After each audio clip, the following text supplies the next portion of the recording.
전능하신 아버지 하나님 천지의 창조주를 믿습니다. 나는 그의 유일하신 아들 우리 주 예수 그리스도를 믿습니다.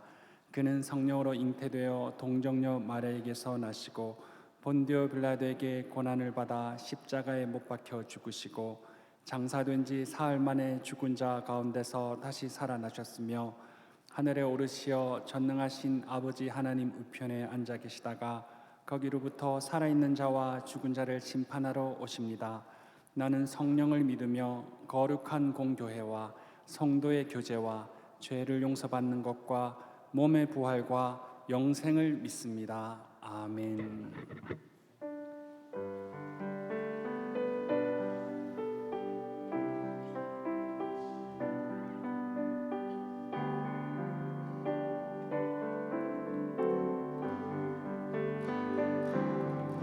이 세상에 근심된 일이 많고 참 평안을 몰랐구나.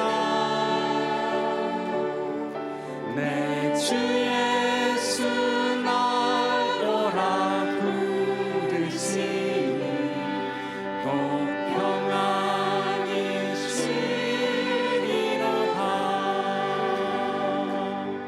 주 예수의 구원의 은혜로다.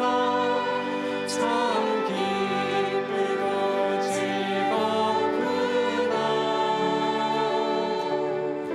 그 은혜를 영원히 누리겠네. 곧 평안히 쉬리로다. 이 세상에 공고한 일이 많고 참 쉬는 날 없었구나. 내 주 예수 날 사랑하시오니 곧 평안히 쉬리로다. 주 예수의 구원의 은혜로다. 참 기쁘고 즐겁구나.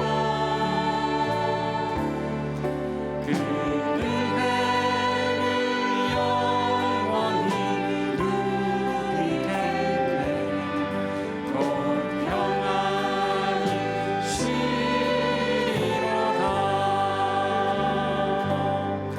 이 세상에 죄악된 일이 많고 참 죽을 일 쌓였구나.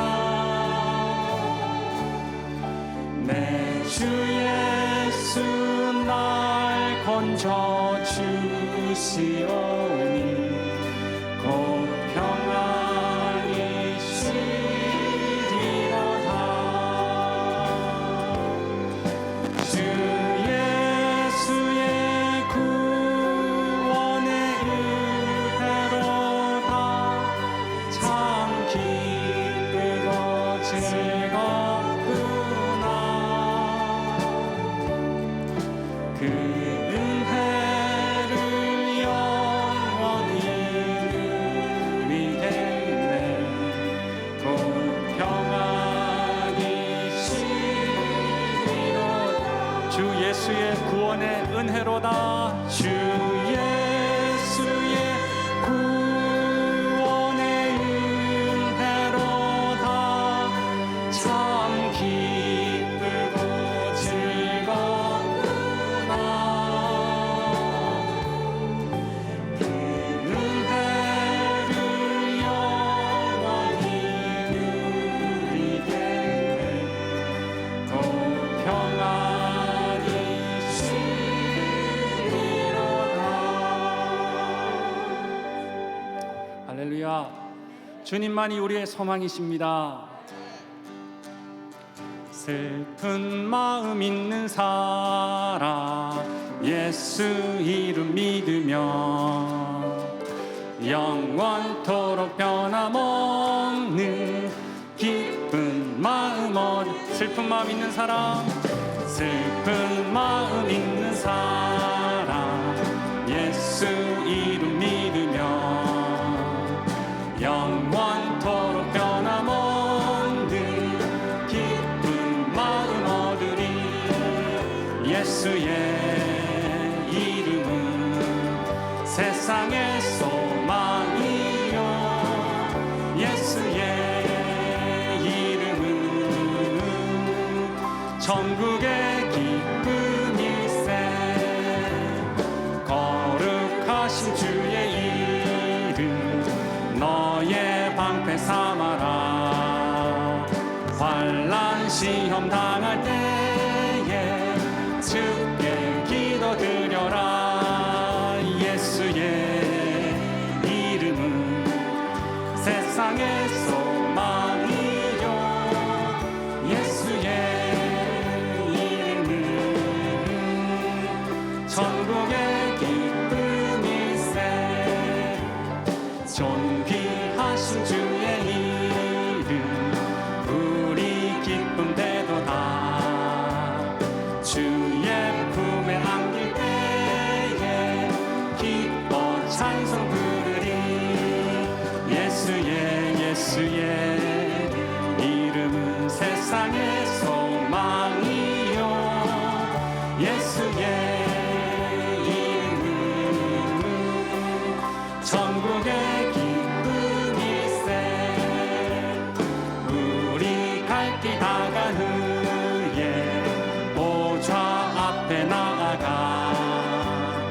왕의 왕께 경배하며 멸류관을 드리니 예수의 이름은 세상의 소망이요 예수의 이름은 천국의 기쁨일세 천국에서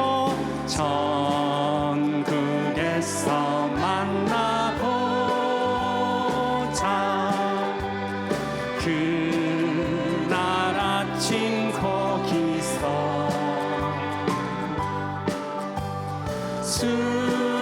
순례자여 예비하라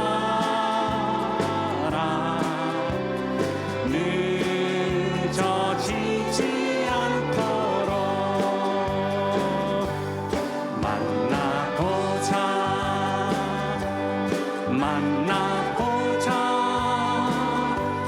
저기 되는 저 천국 문에서 만나보자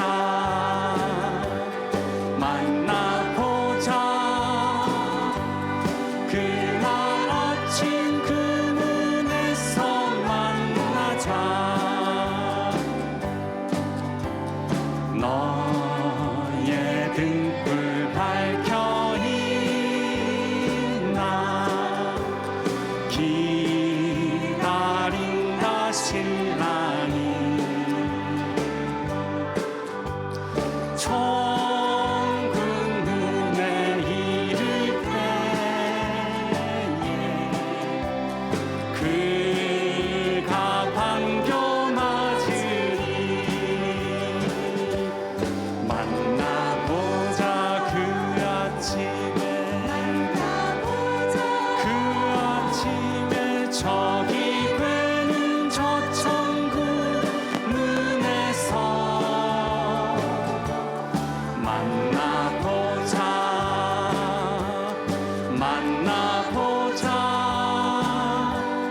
그날 아침 그 문에서 만나자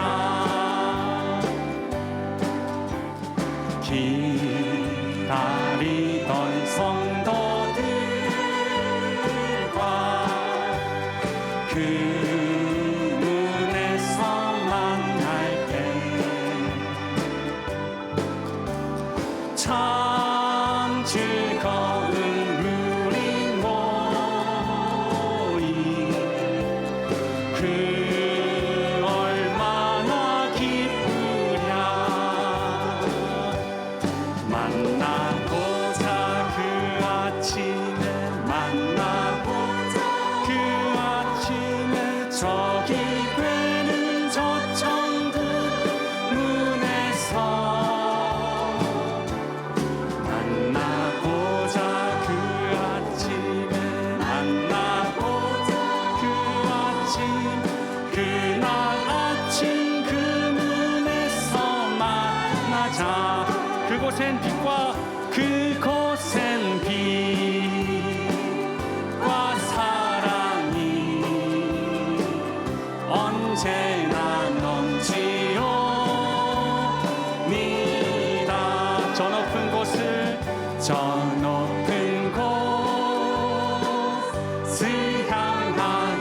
주여 내 맘 붙드사 그곳에 있게 하소서. 그곳은 빛과 사랑이 언제나 넘치오 니다. 괴로움과 죄가 있는 곳 나 비록 여기 살아도 빛나고 높은 저곳을 날마다 바라봅니다. 내 주여 내 주여 내 맘 붙드사 그곳에 있게 하소서. 그곳은 빛과 사랑이 언제나 넘치오 니. 그곳은 빛과 사랑이 그곳은 빛과 사랑이 언제나 넘치오니다. 할렐루야. 우리에게 천국 소망을 주신 주님께 큰 영광의 박수를 올려드리겠습니다.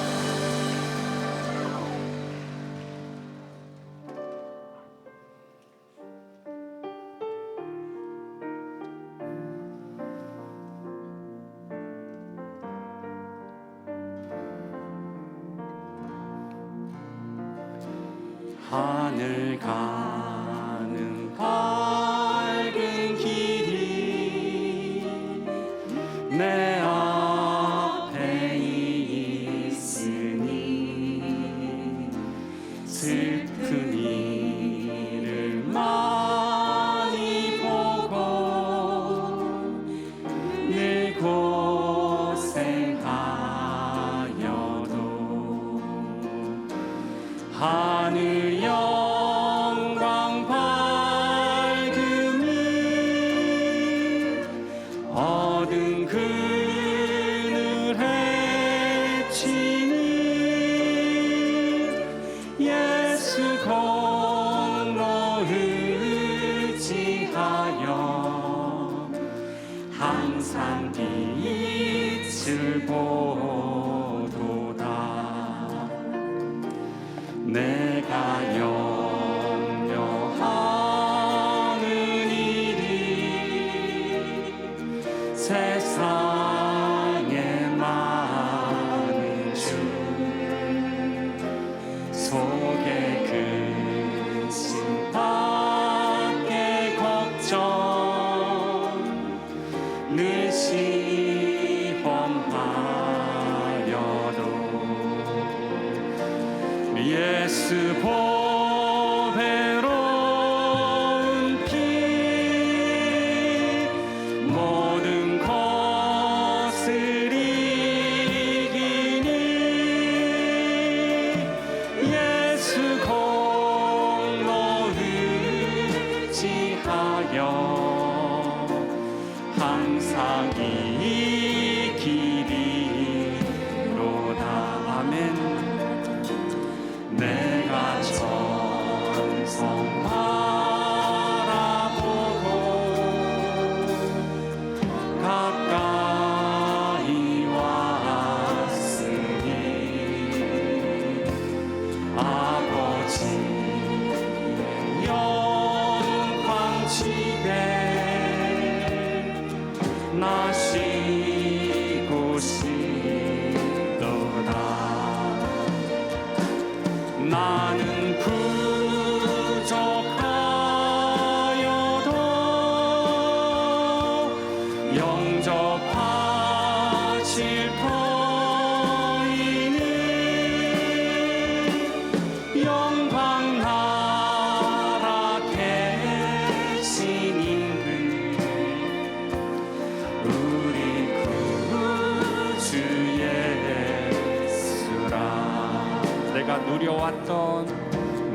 누려왔던 모든 것들이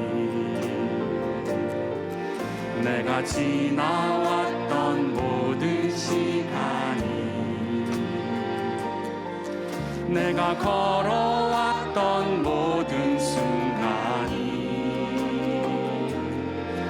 당연한 것 아니라 은혜였어. 아침 해가 뜨고 저녁에 노을 봄의 꽃향기와 가을의 열매 변하는 계절의 모든 순간이 당연한 것 아니라 은혜였어. 모든 것이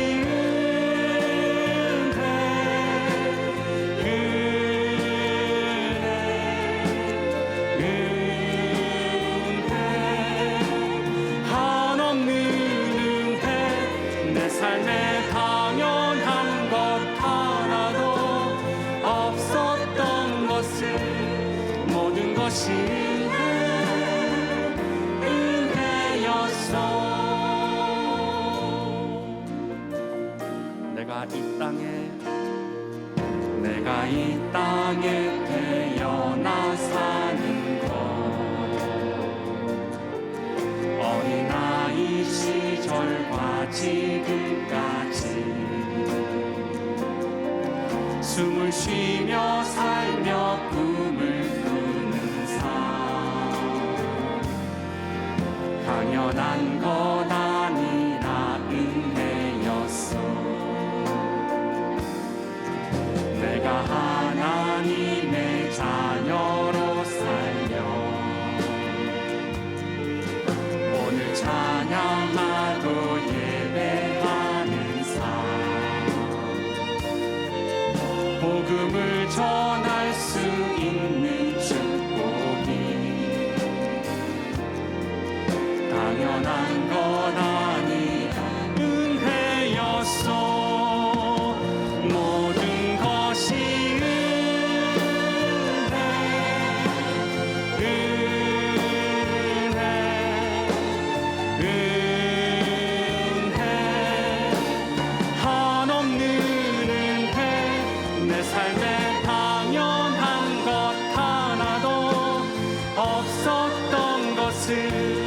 모든 것이 은혜여 모든 것이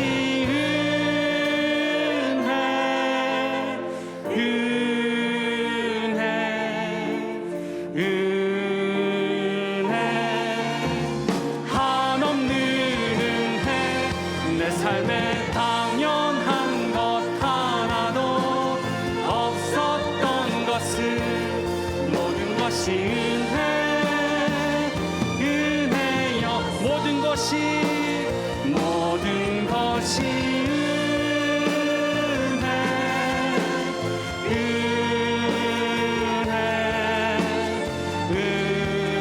은혜 한없는 은혜 내 삶에 당연한 것 하나도 없었던 것을 모든 것이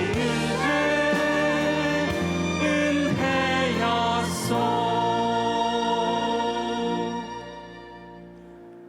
자막을 보시면서 교회 공동기도를 드리겠습니다. 역사의 주관자 되시는 하나님 아버지, 일본에서 사역하시는 백성원 선교사님과 함께 동행하여 주시고 찬양사역과 문서 선교를 통해 오사카 지역의 선교가 효과적으로 이루어져 주님을 영접하고 찬양하는 자들이 넘치게 하옵소서. 여전도의 여름 수련회를 통해 풍성한 은혜와 기쁨을 누리고 삶의 모든 영역에서 행복하게 살아가는 여전도 회원이 되게 하옵소서. 제77주년 광복절을 맞이하여 우리 민족에게 베푸신 하나님의 은혜를 되새기고 동안의 모든 성도님들이 복음으로 이 땅을 치유하는 사명을 잘 감당하게 하옵소서. 담임 목사님의 영육간에 강건함을 주시고 가정과 사역 위에 하나님의 은혜와 평강이 충만하게 하옵소서. 이제는 각 개인의 기도 제목과 작정한 한 영혼을 위하여 그리고 환우들을 위하여 기도를 드리겠습니다. 살아서 역사하신 아버지 하나님 감사합니다. 오늘 성도님들이 가지고 나온 기도 제목에 선하게 응답하여 주시기를 간절히 원합니다. 말 못할 기도 제목을 아버지 하나님 갖고 왔사오니 속히 응답하시고 치유하여 주옵소서. 한 영혼을 위하여 간절한 마음으로 부르짖는 성도님들의 은혜를 간구를 들어주시고 기도에 응답하여 주시며 영혼 구원의 기쁨이 있을 수 있도록 인도하여 주시옵소서. 환우들이 있습니다. 그 질병을 치유하여 주시고 영혼을 강건함 허락하여 주시고 가족들에게도 평안과 기쁨 허락하여 주셔서 반드시 낫고자 하는 그 확신을 가질 때 주님께서 치유해 주시고 은총을 내려주실 줄 믿습니다. 아버지 하나님 모든 기도 가운데 동행하시고 함께 하시고 역사하여 주시옵소서. 예수님의 이름으로 기도드립니다. 주님 함께 하십니다.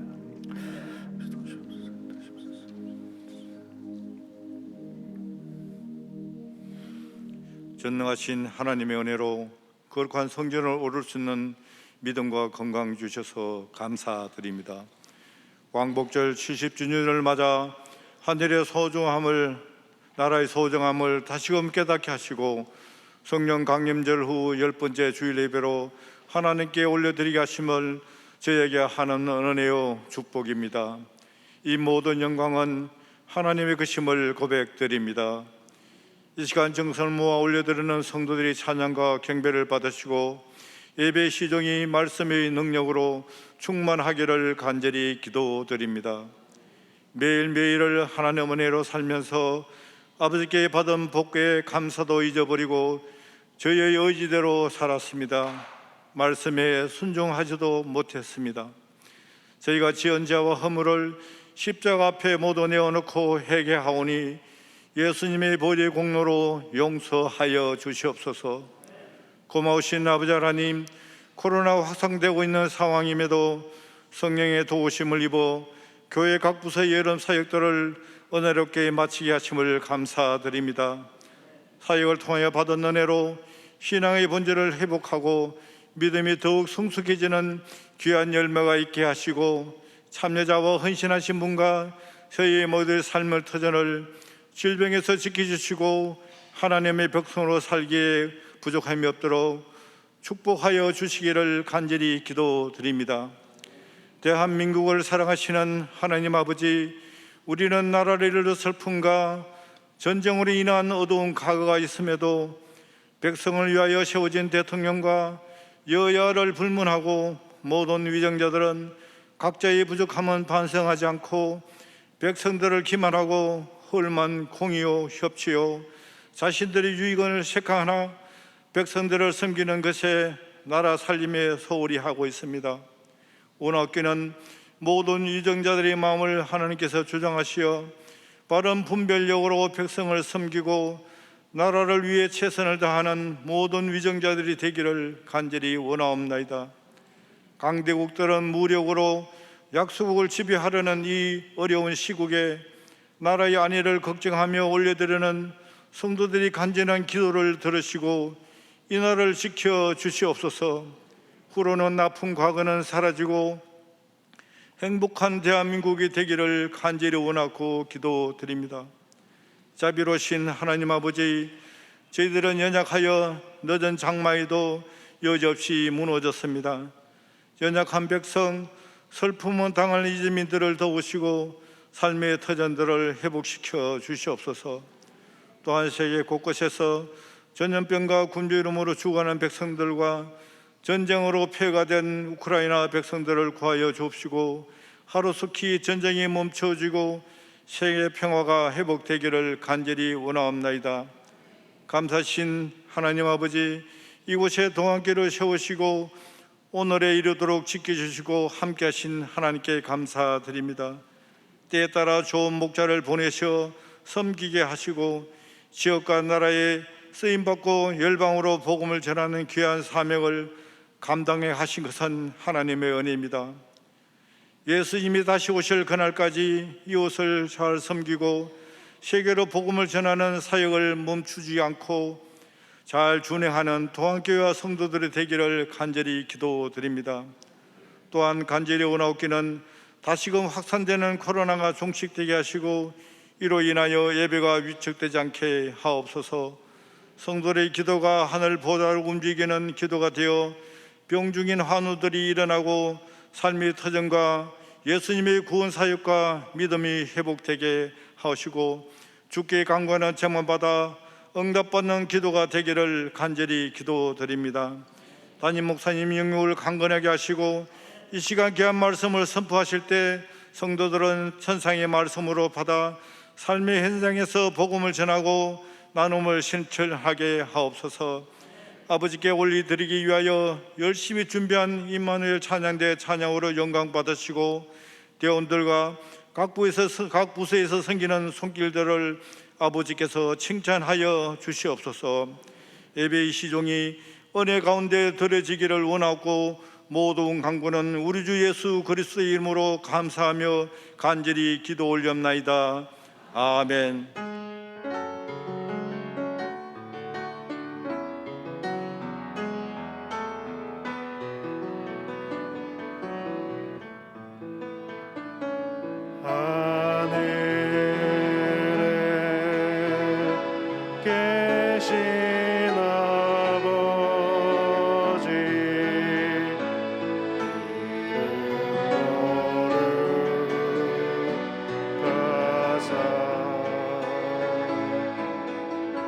주님 나라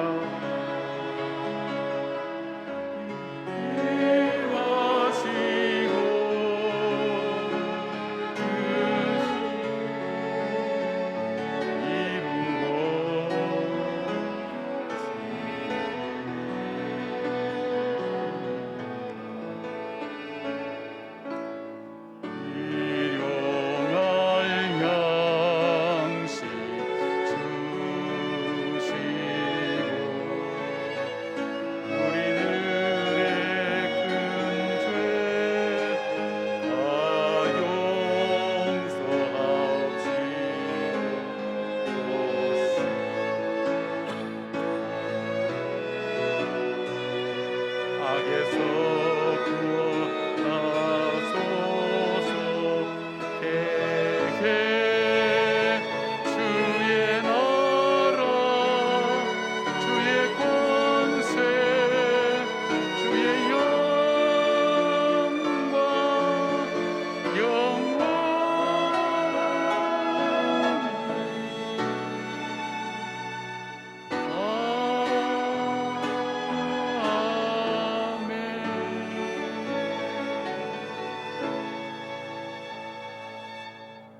(77년) 전에 이 땅에 광복의 은혜를 베풀어 주시고 하나님 자유 대한민국을 세워주셔서 마음껏 신앙생활하며 하나님께 예배드릴 수 있는 귀한 은혜 주신 것, 저절로 주어진 것이 아니라 하나님의 은혜임을 고백하는 주의 백성들이 오늘도 드릴 수 없는 상황 속에서 주전에 나와 주 앞에 예배를 올려드립니다.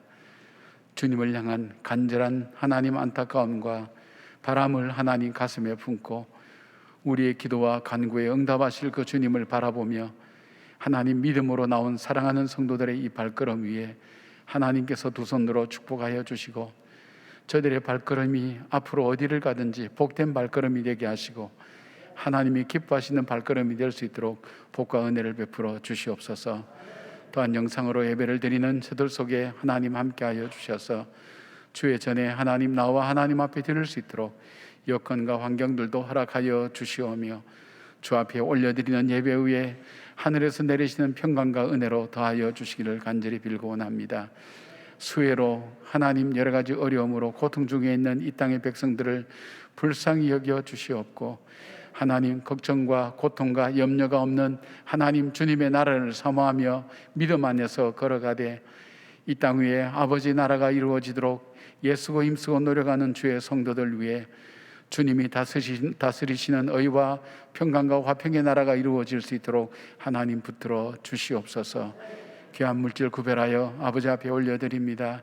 이 물질이 쓰여지는 곳에 하나님 영광 받으실 뿐 아니라 물질을 드리는 주의 손길들 한 사람 한 사람 머리 위에 그 삶 가운데 축복하여 주시어서 하나님 저들이 하나님 사람이 육신으로만 살 것이 아니라 주의 말씀으로 사는 것을 믿음으로 고백하는 이 물질이 주께 영광이 되게 하여 주시고, 주님을 사랑하는 마음과 마음의 소원을 품고 올려드리는 신앙 고백의 예물이 하나님께 연락되게 하여 주시오며, 이 땅을 살아가며 주의 평강과 은혜를 맛보아 살아갈 수 있도록 하나님 도와주시옵고, 마음의 소원도 이루어 주시는 하나님의 자비와 긍휼이 넘치는 귀한 예물이 되게 하여 주시옵소서.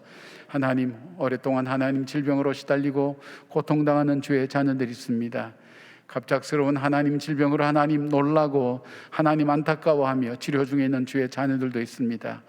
아버지여, 주께서 치료의 광선을 발해주시고 주님이 채찍에 맞음으로 우리가 나음을 얻었다고 하셨사온즉 회복되는 주님의 역사가 있게 하여 주시기를 원합니다. 기가 막힐 웅덩이와 수렁 가운데서 하나님만은 바라보며 울며 주님 앞에 간구하는 주의 자녀들의 간절한 하나님 부르짖음 위에 응답하여 주시옵고, 하나님 위로 하늘로 평강과 은혜가 임하게 하시고 영원히 잘된 같이 범사가 잘되게 하여 주시옵소서. 주님 전에 나온 한 사람 한 사람 절대로 그냥 왔다가 그냥 돌아가지 않도록 도와주시고, 그 마음속에 하나님이 주신 평강과 하나님이 주신 능력이 넘쳐날 수 있도록 주여 도와주시옵소서. 우리 가운데 계셔서 우리 예배를 받으시는 우리 주 예수 그리스도의 이름으로 기도드리옵나이다. 아멘. 할렐루야. 주님의 이름으로 여러분을 축복하고 또 주님의 평강을 기원합니다. 이 축복을 우리 좌우에 있는 분들에게도 함께 나누겠습니다. 주의 평강을 기원합니다. 주의 평강을 기원합니다. 주님의 평강이 함께 하시기를 기원합니다.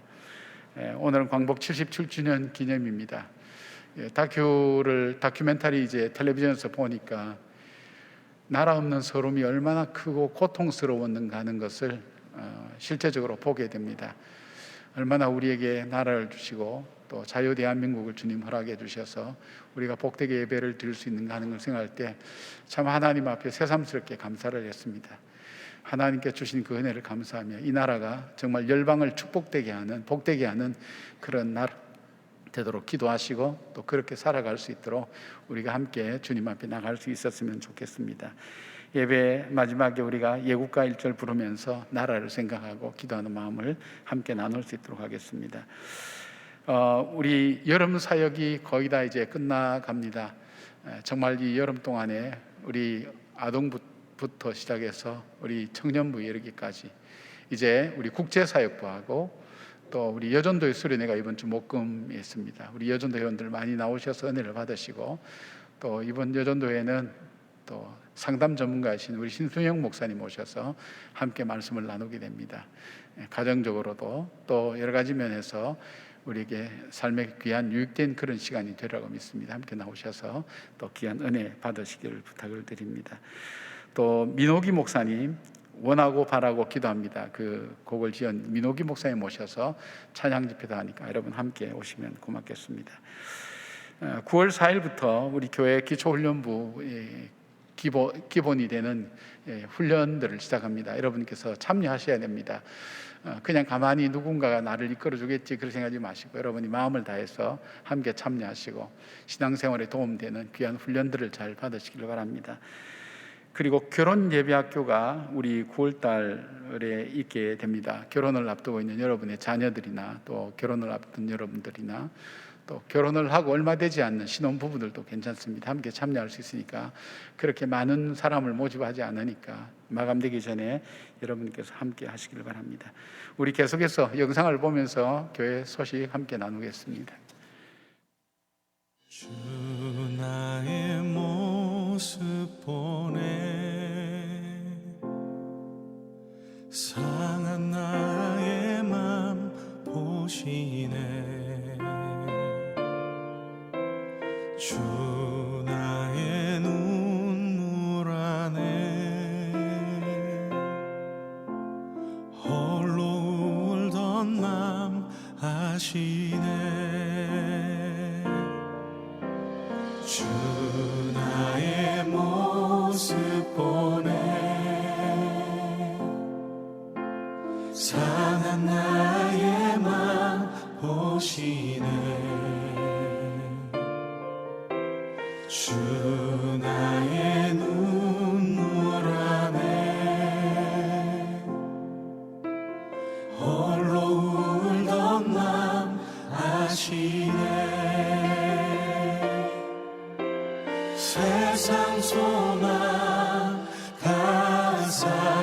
빠져가도 주의 사랑은 끝이 없으니 살아가는 이 모든 순간이 주의 힘을 나는 믿네.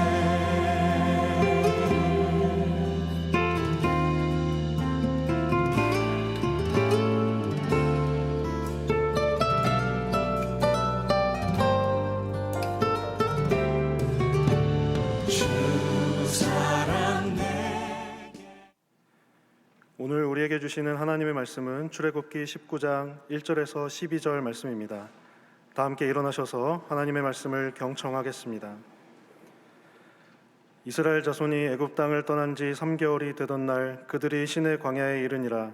그들이 르비딤을 떠나 시내 광야에 이르러 그 광야에 장막을 치되 이스라엘이 거기 산 앞에 장막을 치니라.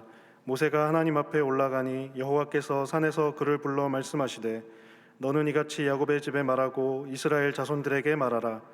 내가 애굽 사람에게 어떻게 행하였음과 내가 어떻게 독수리 날개로 너희를 업어 내게로 인도하였음을 너희가 보았느니라. 세계가 다 내게 속하였나니 너희가 내 말을 잘 듣고 내 언약을 지키면 너희는 모든 민족 중에서 내 소유가 되겠고 너희가 내게 대하여 제사장 나라가 되며 거룩한 백성이 되리라. 너는 이 말을 이스라엘 자손에게 전할지니라. 모세가 내려와서 백성의 장로들을 불러 여호와께서 자기에게 명령하신 그 모든 말씀을 그들 앞에 진술하니 백성이 일제히 응답하여 이르되 여호와께서 명령하신 대로 우리가 다 행하리이다. 모세가 백성의 말을 여호와께 전하매 여호와께서 모세에게 이르시되 내가 빽빽한 구름 가운데서 네게 임함은 내가 너와 말하는 것을 백성들이 듣게 하며 또한 너를 영영히 믿게 하려 함이니라. 모세가 백성의 말을 여호와께 아뢰었으므로 여호와께서 모세에게 이르시되 너는 백성에게로 가서 오늘과 내일 그들을 성결하게 하며 그들에게 옷을 빨게 하고 준비하게 하여 셋째 날을 기다리게 하라. 이는 셋째 날에 나 여호와가 온 백성의 목전에서 시내산에 강림할 것임이니 너는 백성을 위하여 주위에 경계를 정하고 이르기를 너희는 삼가 산에 오르거나 그 경계를 침범하지 말지니 산을 침범하는 자는 반드시 죽임을 당할 것이라. 이것은 하나님의 말씀입니다. 아멘.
찬양 감사드립니다.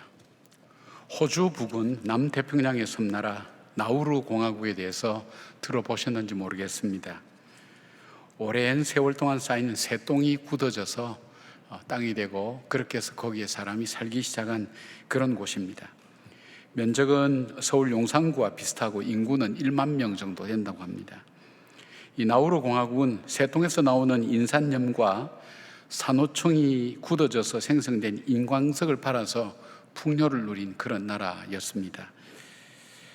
1980년대 미국이 1인당 국민소득이 1만 2천 달러가 될 때에 이 나라는 이미 2만 달러를 넘어섰습니다.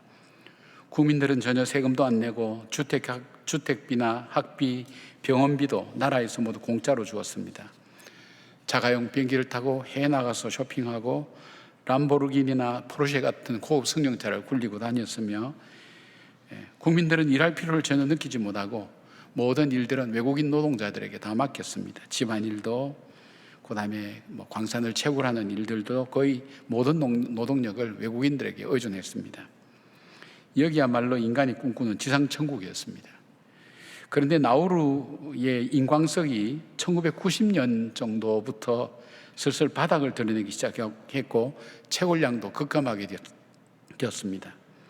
수십 년이 넘도록 국가로부터 무상으로 제공받은 혜택에 의존해서 노동을 하지 않았던 백성들은 일하는 법을 잊어버렸습니다. 위기를 느끼기 시작했을 때 나라의 재정은 바닥이 나 있고 수입의 원천이었던 인광석은 더 이상 채굴되기가 어려웠습니다. 게다가 성인의 90% 이상이 비만이었고 40% 이상이 당뇨를 앓았습니다. 그들은 풍요로운 삶을 살았지만 행복을 위한 삶을 찾지는 못했습니다. 진정으로 복된 삶을 살지 못했죠. 그들에게 물질과 풍요만이 행복이 될 수 없다는 것을 모든 것을 다 읽고 난 다음에 그들은 깨닫게 되었습니다. 신명기 8장 16절에 보면 하나님께서 이스라엘 백성들을 광야로 인도하여 내시고 40년 광야 생활을 하게 하신 다음에 하나님께서 하신 말씀이 마침내 복을 주려 하심이었느라고 그렇게 말씀합니다. 그러니까 하나님의 모든 계획과 훈련과 하나님이 힘들게 만들었던 모든 것들도 결국은 마침내는 복을 주려 하신 하나님의 계획이었다고 그렇게 말씀하고 있습니다. 이스라엘을 참된 복된 백성으로 만들기 위해서 하나님께서 행하셨음을 말씀하고 있습니다. 그렇다면 어제나 오늘도 변치 않는 하나님께서 오늘 우리에게도 동일하게 말씀하고 계십니다. 때로는 우리에게 감당하기 어려운 시험도 있고 또 우리가 이겨낼 수 없는 또 어려운 가운데 처해 있는 많은 일들도 있지만 그러나 하나님께서 우리를 향한 궁극적인 목적은 마침내 복을 주려 하신다는 그 사실들을 우리가 믿음으로 고백하면서 하나님께서 이스라엘 백성을 복을 주시기 위해서 하나님은 어떻게 명령하고 또 말씀하고 계실까요? 가나안이라는 그 선물을 주시기 전에 하나님은 그 가나안 땅을 누릴 수 있고 또 함께 즐길 수 있는 또 그것을 함께 즐겁게 보낼 수 있는 그 축복된 백성의 삶의 모습이 어떤 것입니까? 하나님께서 이 광야 생활 속에서 바로 이 백성들에게 말씀하십니다. 오늘 우리에게도 동일하게 말씀하십니다. 정말 복된 인생, 연습도 없고 반복도 없는 인생을 살 때 정말 복된 인생으로 살기를 원하느냐? 그렇다면 첫 번째로 하나님께서 이 백성들에게 명령하신 것이 뭐냐면 인생의 기준을 바꾸라고 말씀합니다. 5절 말씀입니다. 세계가 다 내게 속하였나니 너희가 내 말을 듣고 내 언약을 지키면 너희는 모든 민족 중에서 내 소유가 되겠고, 여기 내 소유가 된다는 것은, 소유라는 것은 단순히 그냥 내 것이라는 그런 의미가 아니고 나의 보물이 되겠고 이런 의미가 됩니다. 그러니까 하나님 앞에 참 복 있는 인생이 된다는 거죠. 이스라엘 백성들 속에서 어떤 것을 선택하고 판단하고 결정하는 모든 기준은 노예의 정체성에서 나온 것이었습니다. 즉 430년간 예구방 바로 밑에서 노예로 살았습니다. 그래서 지금까지 그들의 생각 속에는 이 이스라엘의 죽고 사는 것은 바로 왕에게 달려있고 저들이 먹고 사는 것도 바로에게 달려 있었다는 것을 저들이 눈으로 보고 체험하면서 살아왔습니다. 그래서 그들 마음속에 가지고 있는 인생 기준이 바로가 명령하는 것과 바로가 원하는 것을 그들이 선택하고 따라가도록 그렇게 마음속에 이미 삶 속에 정해져 있었습니다. 그런데 하나님께서 진정 복된 삶을 살기를 원한다면 바로에게 매여있는 노예들의 인생 기준이 아니라 하나님 말씀이 인생 기준이 되게 하라는 그런 명령이었습니다.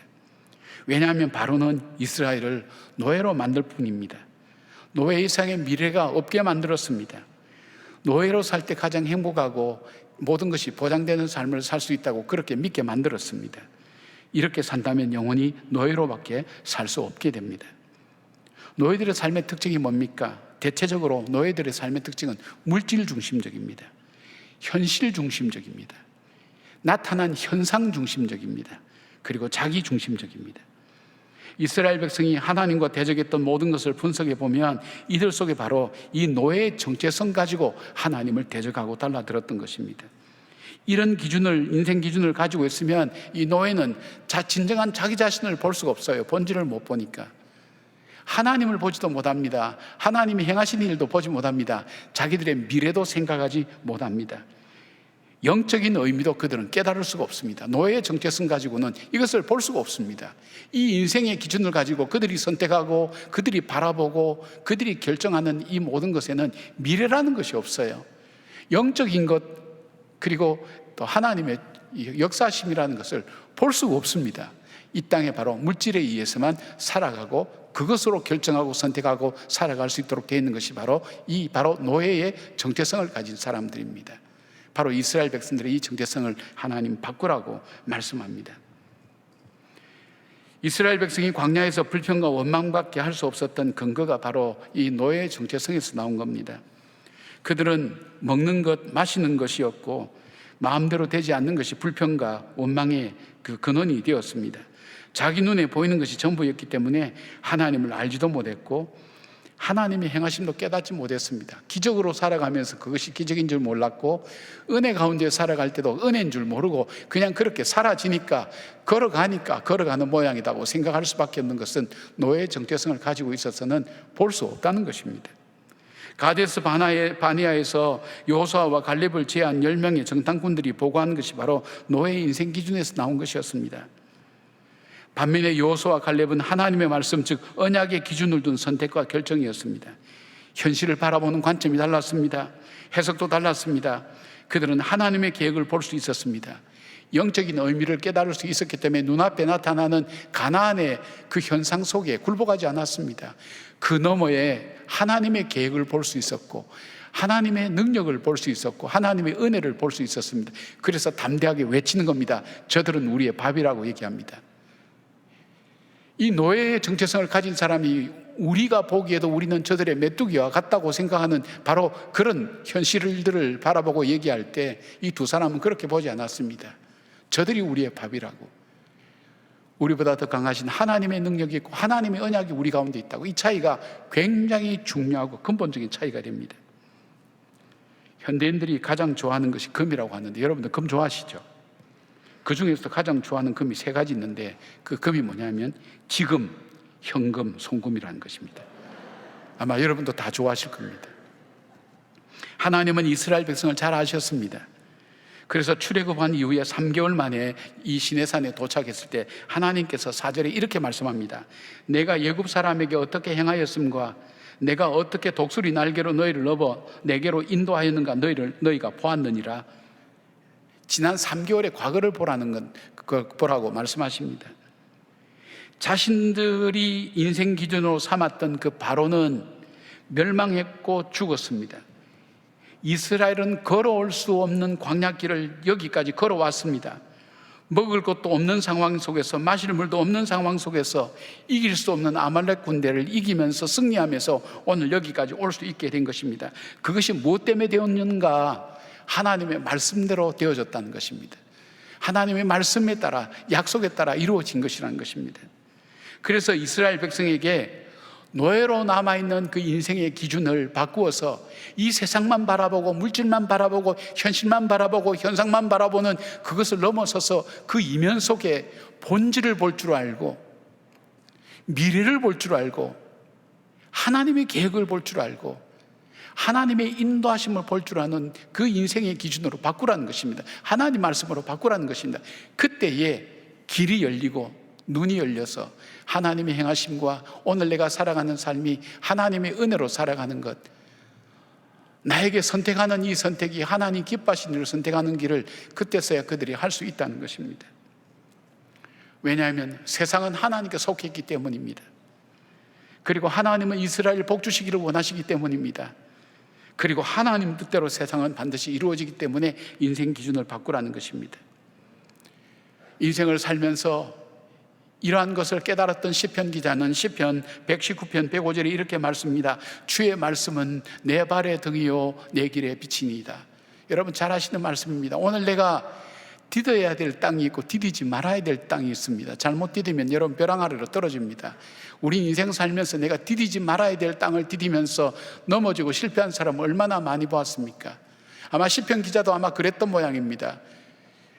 그 말씀이 오늘도 내가 디뎌야 될 곳인지 아닌지를 분별할 수 있는 지혜를 주셨고, 인생이 어느 방향으로 가야 될지, 빨리 가는 것이 문제가 아니라 어느 방향으로 가야 내가 살 길인지 알 수 있는 그 인생의 길을, 가는 길을 분별하게 한 것이 주의 말씀이었다고 그렇게 얘기합니다. 그래서 그 말씀이 내 발의 등이요 내 길의 빛이라고 그렇게 고백합니다.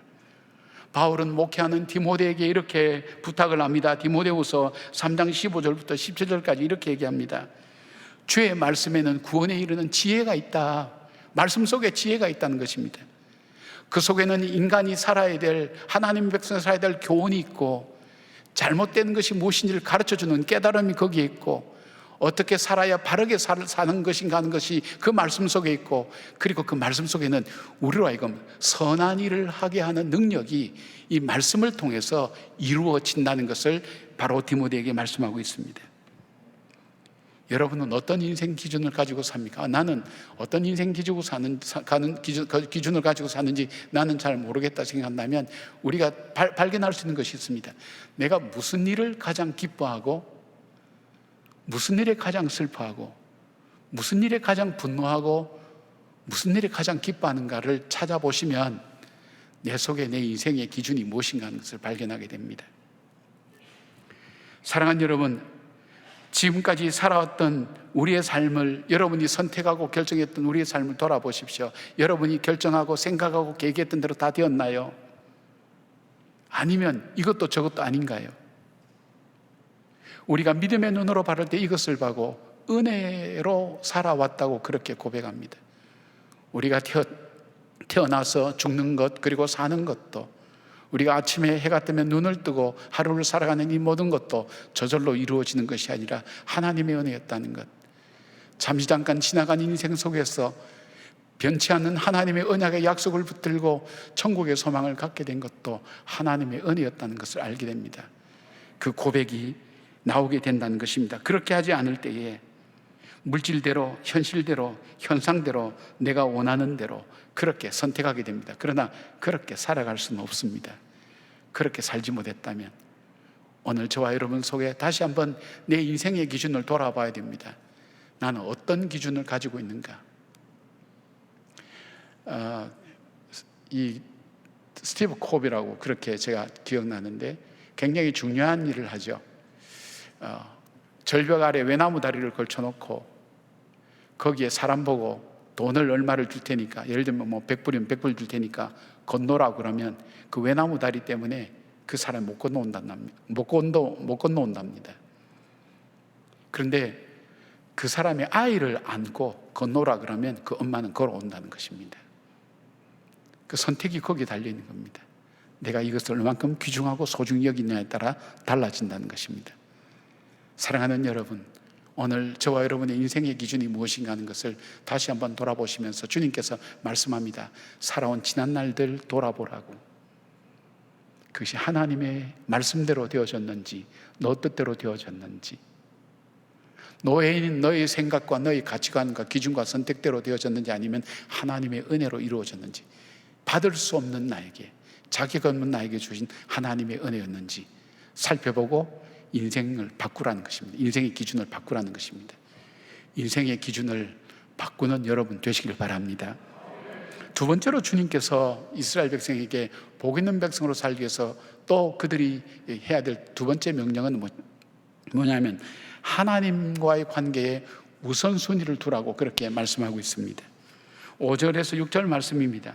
세계가 다 내게 속하였나니 너희가 내 말을 듣고 내 언약을 지키면 너희는 모든 민족 중에서 내 소유가 되겠고 너희가 내게 대하여 제사장 나라가 되며 거룩한 백성이 되리라. 너는 이 말을 이스라엘 자손에게 전할지니라 그랬습니다.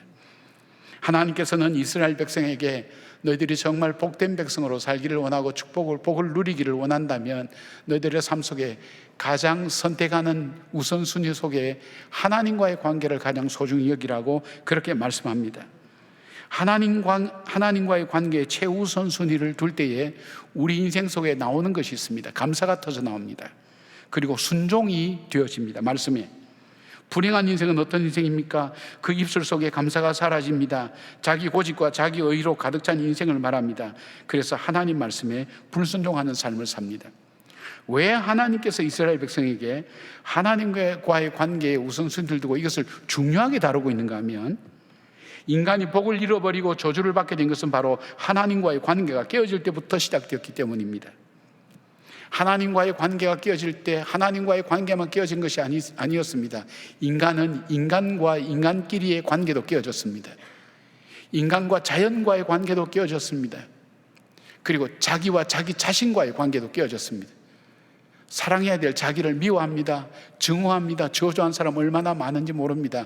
욥도 그렇지 않습니까? 내가 태어난 날을 저주한다고 그렇게 고백할 만한 고통과 어려움 중에 있는 사람 얼마나 많은지 모릅니다. 왜냐하면 자기와 자기 자신과의 관계가 깨어졌기 때문입니다. 하나님과의 관계가 깨어지니까 모든 것이 깨어졌고, 그 결과는 하나님 말씀에 불순종하게 되었고, 그 불순종은 죄와 저주와 죽음과 사망으로 이어졌고, 사망과 심판과 더불어서 영원한 형벌이 인간에게 주어졌기 때문입니다. 그래서 가장 중요한 것이 하나님과의 우선순위, 관계의 우선순위를 두는 것이 중요하다는 것입니다. 가정사역이나 아버지 학교 혹은 어머니 학교에서 위기의 가족이나 무너진 가정이 회복되는 이유를 많이 보는데, 거기에서는 무엇이 회복되는가 하면, 내 아내와 관계 속에서, 내 남편과 관계 속에서, 내 자녀의 관계 속에서 그 관계가 회복되는 것이 아니라 하나님 앞에서 내 관계가 회복될 때 부부간의 관계가 회복됩니다. 부모와 자녀와의 관계가 회복됩니다. 새로운 삶을 살게 됩니다. 관계가 회복된대. 하나님과의 관계가 회복되니까 새로운 것이 보이기 시작합니다. 아내가 진정 아내로 보이기 시작합니다. 남편이 남편으로 보이기 시작합니다. 자녀가 어떤 존재인가를 보기 시작합니다. 무엇이 회복되니까? 하나님과의 관계가 회복되니까.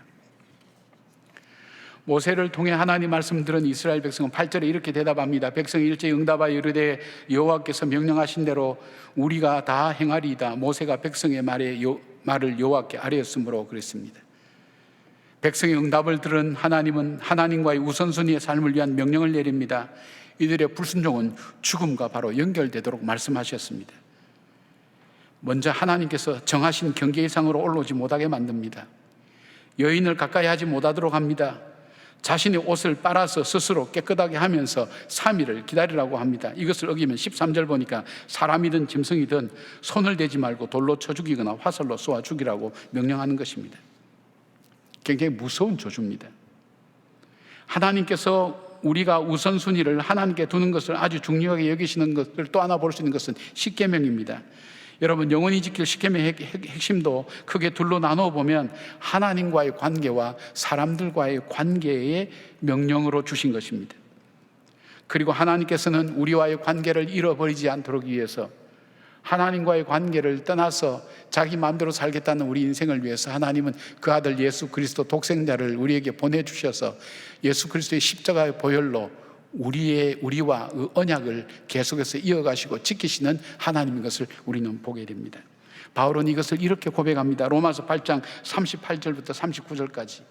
내가 확신하노니 사망이나 생명이나 천사들이나 권세자들이나 현재리나 장래리나 능력이나 높음이나 깊음이나 다른 어떤 피조물이라도 우리를 우리 주 그리스도 예수 안에 있는 하나님의 사랑에서 끊을 수 없으리라. 이스라엘의 타락의 시작이 무엇이었습니까? 하나님과의 관계에 우선순위를 두지 않을 때 일어났습니다. 우상을 숭배하기 시작했습니다. 하나님을 멀리하기 시작했습니다. 그때부터 그들에겐 저주가 들어오기 시작했습니다. 행복하기를 원하십니까? 복의 근원이신 하나님과의 관계에 우선순위를 두시기를 원합니다. 생사와 복을 주관하시는 하나님께서 반드시 복을 주시고 우리를 존귀하고 귀하게 세우십니다. 저는 작년 이맘때 저희 어머니를 떠나보냈습니다. 1년간 정신없이 지냈죠. 그리고 며칠 전에 저희 장모님을 떠나보냈습니다. 8월이 저에게는 참 많은 걸, 제가 멍할 정도로 많은 것을 그렇게 남긴 그런 8월입니다. 그 8월이 지나갑니다.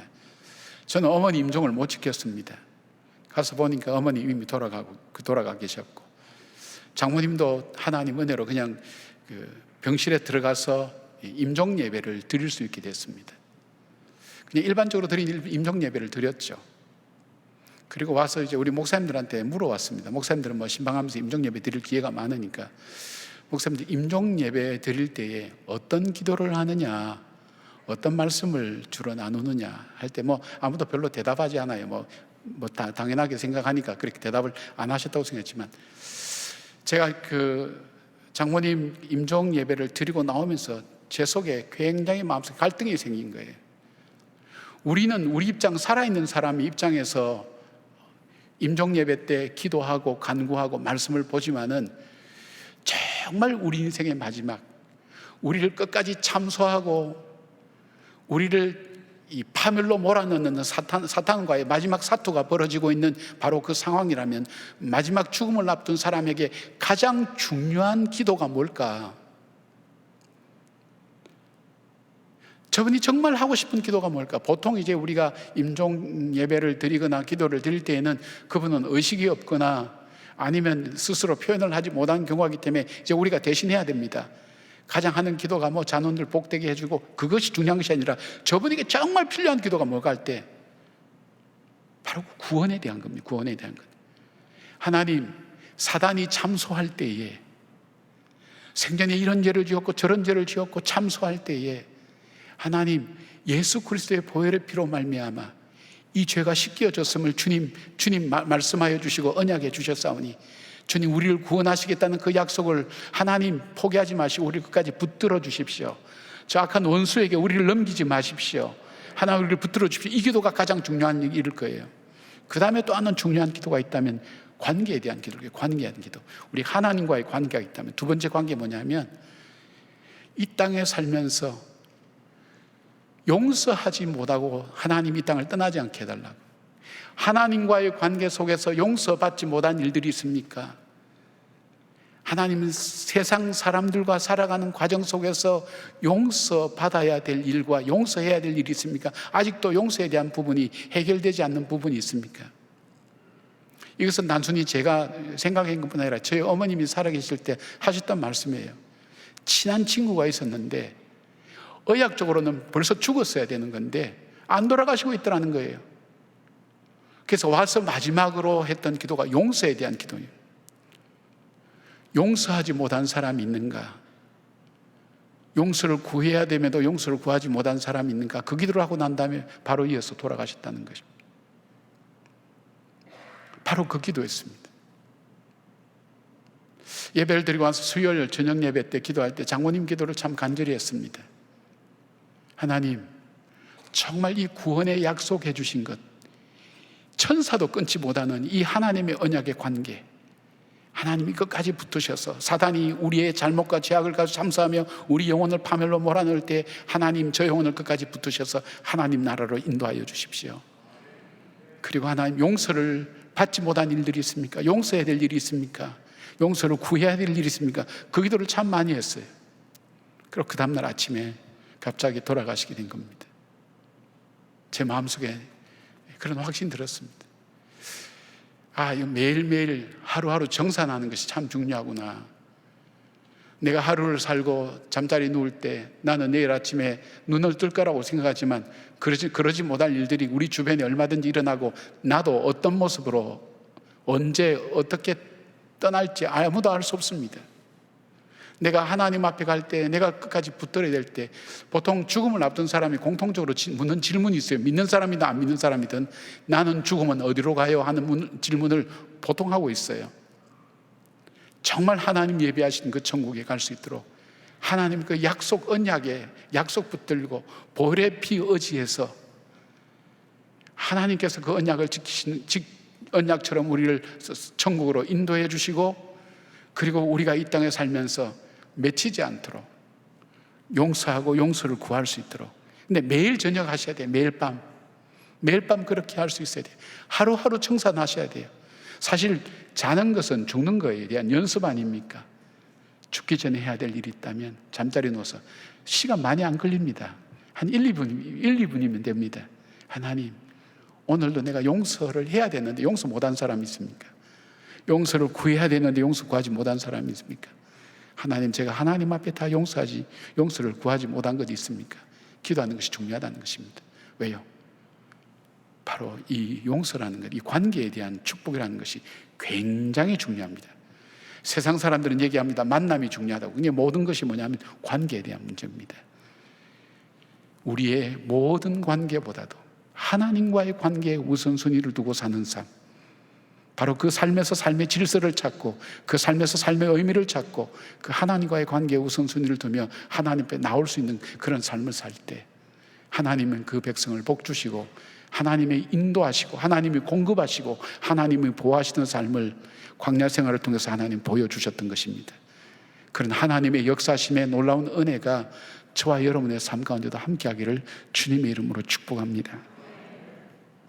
세 번째로, 주님께서는 이스라엘 백성들이 정말 복된 백성으로 살기를 원하느냐 할 때 사명자의 삶을 살라고 말씀하십니다. 첫 번째는 뭐였죠? 첫 번째는 인생의 기준을 바꾸어라. 두 번째는 하나님과의 관계에 우선순위를 두어라. 세 번째는 사명자의 삶을 살으라는 것입니다. 그냥 하루 살아있다고 먹고 자고 그렇게 사는 것이 아니라, 너는 이 땅에서 반드시 해야 될 어떤 사명이 있다. 그 사명을 따라 살아라. 그냥 하나님께서 그 말씀을 하십니다. 6절 말씀입니다. 너희가 내게 대하여 제사장 나라가 되며 거룩한 백성이 되리라. 너는 이 말을 이스라엘 자손에게 전할지라. 너희, 나와 하나님과의 관계 속에서 나오는 삶이 뭐냐? 거룩한 백성, 제사장 나라. 하나님께서는 노예했던 이스라엘 백성을 자신의 백성으로 삼았습니다. 다른 말로 바꾸면 우리는 허물과 죄로 죽었던 우리를, 본질상 진노의 자녀인 우리를 아무런 값없이 예수 그리스도의 보혈의 피로 우리의 죄를 씻어주시고, 우리에게 구원을 선물로 주시고, 하나님 백성으로 삼으시고, 우리에게 하나님의 구원을 선물로 약속해 주셨을 뿐 아니라 하나님 나라의 백성 되도록 우리를 인도해 주셨습니다. 이 말씀은 제사장의 삶을 사는 것을 말합니다. 거룩한 백성이 되라는 것입니다. 구약에서 제사장은 어떤 사람을 말합니까? 하나님과 사람 사이에 중보의 역할을 하는 사람을 제사장이라고 얘기합니다. 구약에서는 하나님께서는 이스라엘 백성, 이스라엘 민족이 제사장의 나라가 되라고 그렇게 말씀합니다. 제사장의 나라라는 건 뭡니까? 하나님과 인간 사이에서 주님을 알지 못하는 그 백성에게 하나님의 살아계심을 드러내고, 하나님 백성답게 사는 것이 어떤 것인가, 복 있는 삶이 어떤 것인가 하는 것을 저들에게 증거하는 삶을 살면서 저들로 하여금 하나님 백성 되도록 만드는 삶을 살으라는 것입니다. 이것이 신약에 와서는 이스라엘 백성에게만 주어진 사명이 아니라 바로 오늘 예수 그리스도를 믿는 저와 여러분에게 동일하게 주신 하나님의 축복인 것입니다. 여러분, 이 히브리서 5장 4절 보니까 제사장은 아무나 되는 것이 아니었습니다. 이 존귀는 아무도 스스로 취하지 못하고 오직 아론과 같이 하나님의 부르심을 받은 자라야 할 것이니라. 나 같은 죄인을 하나님께서 부르셔서 하나님을 증거하고 하나님을 드러내는 삶을 살으라는 것입니다. 내 삶이 어떤 환경 속에 있든, 어떤 환경 속에 있든, 어떤 상황 속에 있든 하나님을 드러내는 삶을 사는 것이 우리의 사명자인데, 바로 하나님의 백성답게 사는 것을 말합니다. 주님께서 그것을 우리에게 명령하셨습니다. 내가 하나님의 백성답게 살기 위해서 우리에게 있어야 될 삶이 뭡니까? 거룩한 삶입니다. 구별된 삶입니다. 어떤 구별된 삶입니까? 노예의 정체성을 가지고 살지 않고 하나님의 말씀의 기준을 삼고 하나님과의 관계를 우선순위로 두는 그 백성이 바로 사명자의 삶을 살 수가 있는 겁니다. 바로 그런 삶을 통해서 하나님 주시는 복을 누릴 때에, 하나님의 주시는 그 은혜를 증거할 때에 바로 하나님의 제사장으로 우리는 살아가는 것을 말하게 됩니다. 예수 그리스도의 십자가의 보혈로 용서받고 정결하게 되어서 주님의 자녀로 거듭나고 새로운 삶을 살게 되는 것, 그것이 바로 우리가 제사장의 삶입니다. 따라서 우리에게 날마다 찬양해야 될 것은 뭡니까? 우리 죄를 사해 주신 어린 양의 보혈을 찬양하는 길입니다. 내 인생이 쓸모있는 인생이 된다는 것입니다. 삭개로운 사람을 잘 아실 겁니다. 그는 여리고 세관의 세관장으로 악명이 높은 사람이었습니다. 그는 돈으로 모든 것을 판단하고 계산하는 인생이었습니다. 그겐 체면도 없습니다. 민족도 없습니다. 양심도 없었습니다. 돈이야말로 자기의 모든 문제를 해결해 주는 사람으로 굳게 믿고 세관장의 자리에, 이 세리장의 자리에 올라갔던 사람이었습니다. 그러나 그의 영혼이 공고해졌습니다. 돈이 모든 것에 만족을 줄 수 없다는 것을 그는 깨달았습니다. 그리고 예수님이 여리고에 오신다는 말씀을 듣고 그는 예수님 만나기 위해서 돌 무화과 나무 위에 올라갑니다. 거기에서 예수님을 만나게 됩니다. 예수님이 삭개오의 집에 들어옵니다. 전에는 돈을 위해서 살던 그 사람이 이렇게 선포합니다. 내가 내 재산의 절반을 내어서 가난한 사람에게 주며 남을 토색한 일이 있으면 4배나 갚겠습니다. 이 전 재산을 다 드리겠다는 것입니다. 내가 중요한 것은 돈이 아니라는 것입니다. 바로 예수님이라는 것입니다. 예수님과 관계에 우선순위를 두겠다는 것입니다. 돈의 우선순위가 아니라 예수님과의 관계에 우선순위를 두겠다는 것입니다. 사람의 조롱과 비난의 대상이었던 그가 하나님을 증거하는 사람으로 그 인생을 마칠 수가 있었습니다. 초대교회에 예수 그리스도를 증거하는 아름다운 인생의 삶을 살 수 있게 된 것입니다. 유대인에 대한 전문가인 전 세종대 홍익희 교수님이 쓴 글을 읽었습니다. 유대인들은 성인식 때 묻는 질문이 있다고 합니다. 여자아이는 12살, 남자아이는 13살 때 그 성인식 할 때에 랍비가 아이에게 이렇게 묻는다고 얘기합니다. 내가 세상에 사는 목적이 뭐냐? 이렇게 물어본다고 합니다. 참 어려운 질문이죠.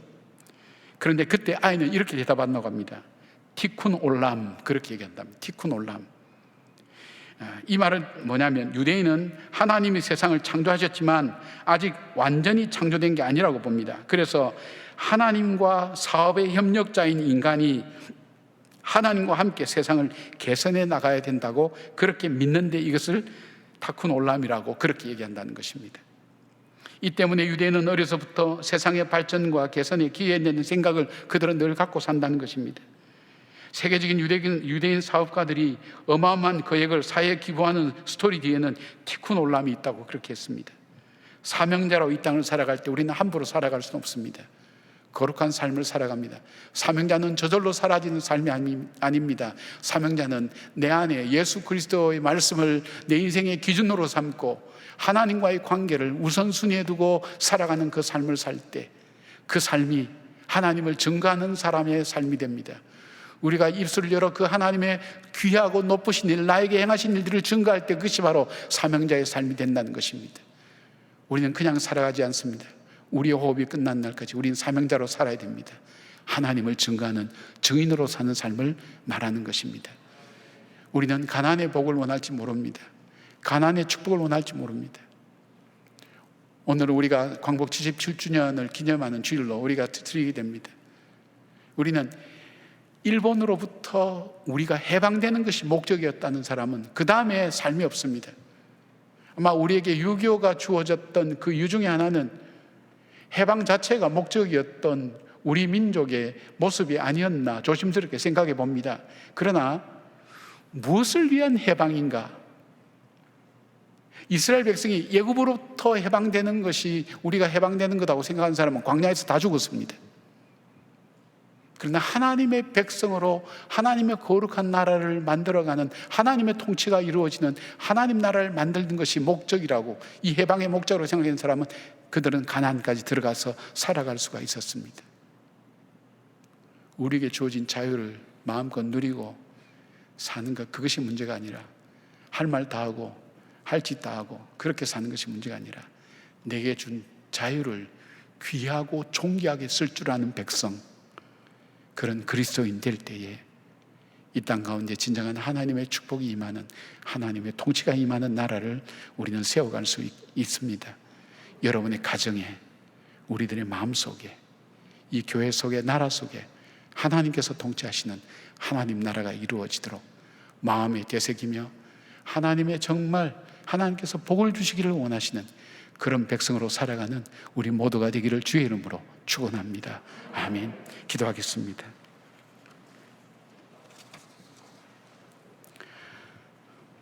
이 시간에 우리 잠깐 하나님 앞에 기도할까요?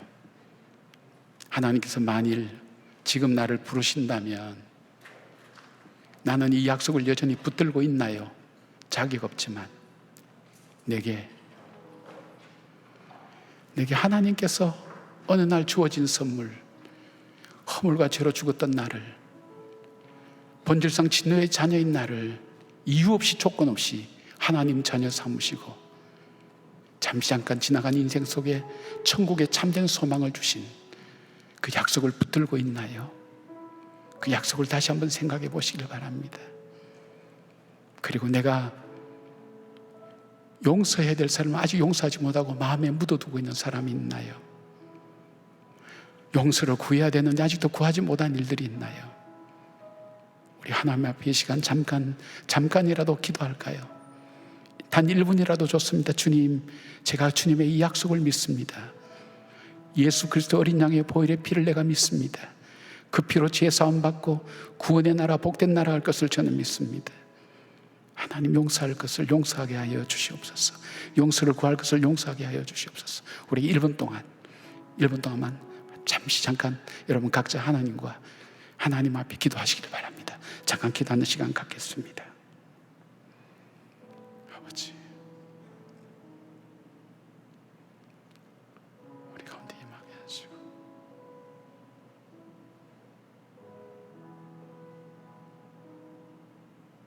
주님,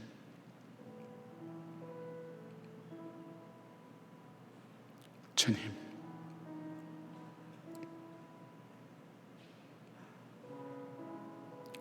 주님,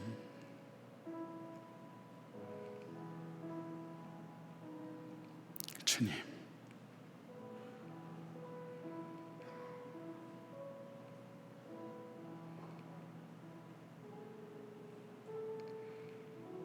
하나님, 연습도 반복도 없는 우리 인생 헛되이 살다가 끝나지 않도록 도와주시옵소서.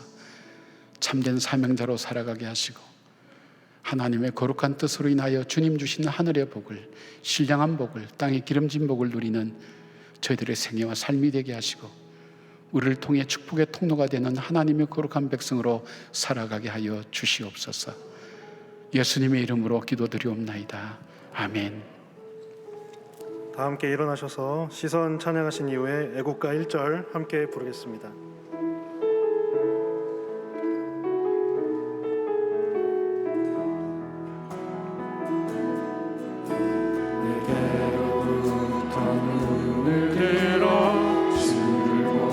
시작할 때 주의 일을 보겠네.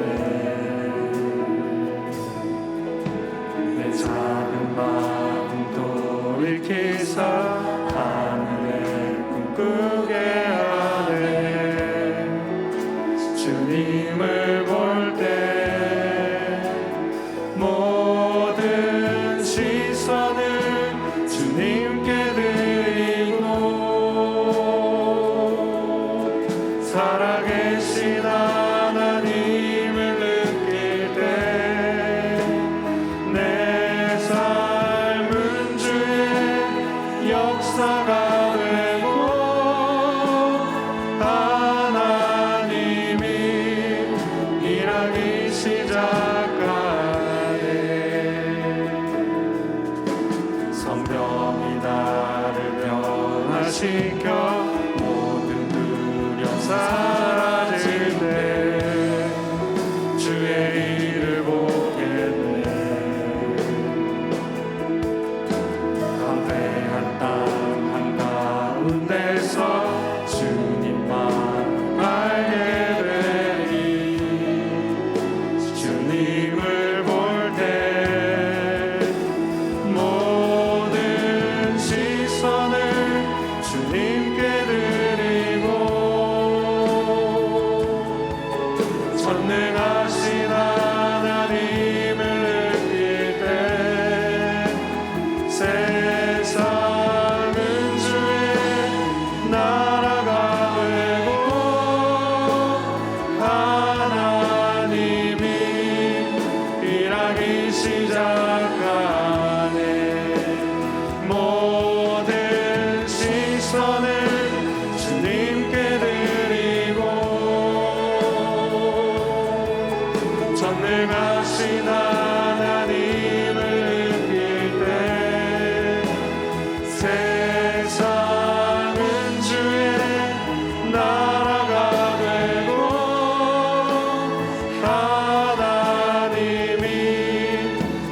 삶이 시작하네.